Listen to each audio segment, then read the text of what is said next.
ரெண்டாவது ஓவருங்க.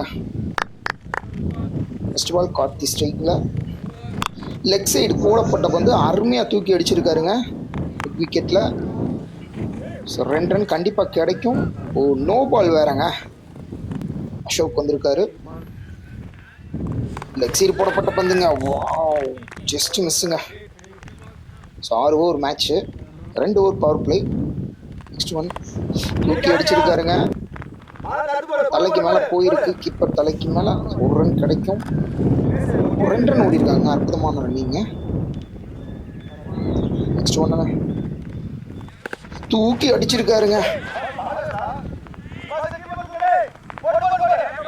2 ரன் ஓடுவாங்களான்னு பார்ப்போம். இல்லை, 1 run. Next one Karthi on ஸ்ட்ரைக்குங்க. Short pitch ball leg side தூக்கி அடிக்கப்பட்டிருக்கு. 2 ரன்னுங்க. நல்ல ஒரு ரன்னிங். ஸ்லிப் ஷாட் ட்ரை பண்ணுறாரு. மிஸ்ஸுங்க. ஃபர்ஸ்ட் ஓவரில் இதே மாதிரி ஒரு ஷாட் ட்ரை பண்ணார் கார்த்தி. நெக்ஸ்ட் ஒன் ஸ்லாட்டில் போட்டாங்க. பட் பால் வந்து பார்த்தீங்கன்னா பேட் அவுட் முனி எச்சில் லைட்டாக பட்டனால பார்த்தீங்கன்னா சிங்கிள். 2 ஓவருக்கு 16 ரன்னுங்க.